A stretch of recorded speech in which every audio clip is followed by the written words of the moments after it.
Et des hauts, des bas, des hauts, des bas, des hauts, des bas.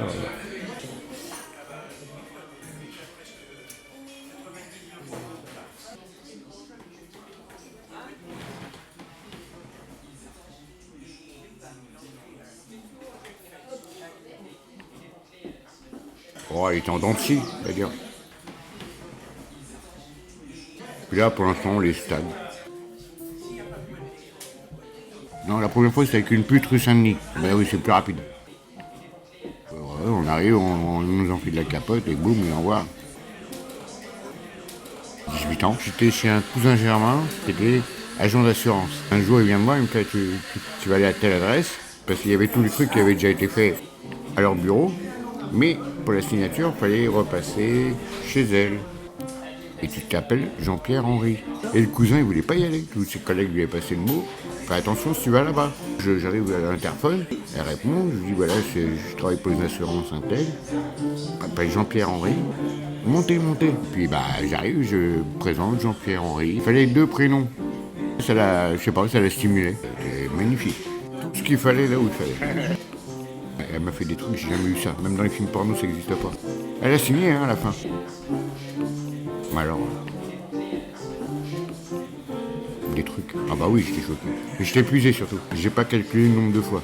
On a commencé par terre, après dans la baignoire, après sur la machine, à laver, elle tournait pas. Hein. Et à la fin, j'ai dit ouais, oh, on arrête, hein, j'en peux plus moi. Signe. Elle a signé le contrat quand même. Mais alors, c'est fatigant. Je me suis marié avec la 10, de 20 à 21. Ah, elle était magnifique.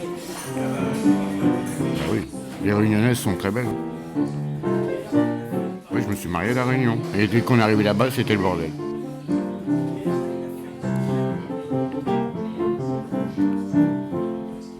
On est resté mariés 6 mois. C'est des trucs un peu bizarres. C'est pas du vaudou, mais c'est à peu près pareil. C'est un peu bizarre ce qui se passe à La Réunion.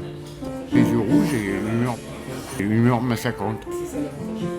Tous les 15 jours. Elle et sa mère, pareil. Je vous dis, elles font des yeux rouges et une humeur massacrante.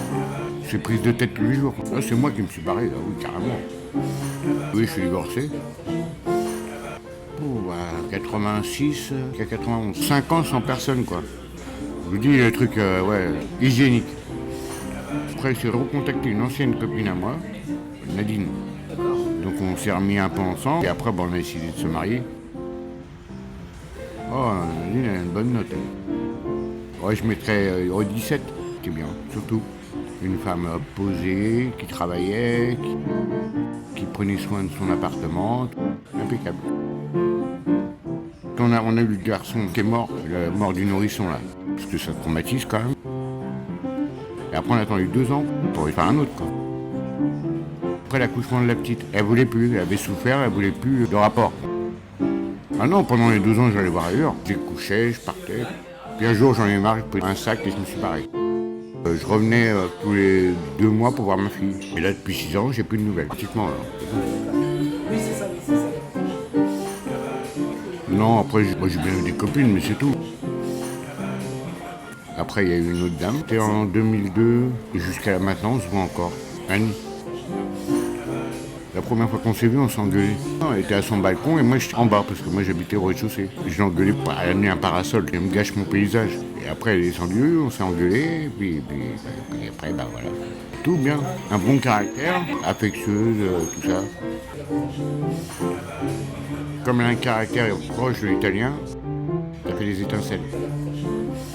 Elle a déménagé sans me le dire, parce qu'on s'était engueulé, et quand je suis revenu, plus personne. Bah oui, bah, les affaires c'était au milieu de la pièce dans un sac. Elle me soupçonnait de l'avoir trompé. C'est faux. Elle m'a rappelé un jour et elle m'a dit c'est terminé. Et j'ai même fait une tentative de suicide. Une bouteille de whisky et un cutter. Heureusement, il y a des gens que je connais qui sont passés dans le coin, ils m'ont mis par terre, le bras en sang, la bouteille de whisky vide. Ils ont appelé les pompiers, puis voilà. Un jour, elle m'a dit, tu viens, je suis à tel endroit, encore plus paumé que dans la campagne. On se voit régulièrement au téléphone, tout son appartement est trop petit. À 2 dents, on te marcherait dessus, quoi. Pendant un temps, il est question qu'elle prenne un pavillon, j'aille revivre avec elle. Pour l'instant, ça s'est pas fait. Ça va peut-être se faire. Je vais chez elle. Le matin, je sors, je fais les courses, machin et tout. Elle me dit, prends ton temps, tac, tac, tac, et voilà. L'après-midi, tu vas faire ton petit tour. Je vais faire mon petit tour. Bon, des fois, il y a un petit câlin. Après, je me mets dans le fauteuil, je fais ma sieste. Quand on va là-bas, on voit que des gens d'une cinquantaine d'années. Bon, il n'y a pas de bagarre. C'est calme. C'est impeccable. J'ai mes chaussons là-bas et tout.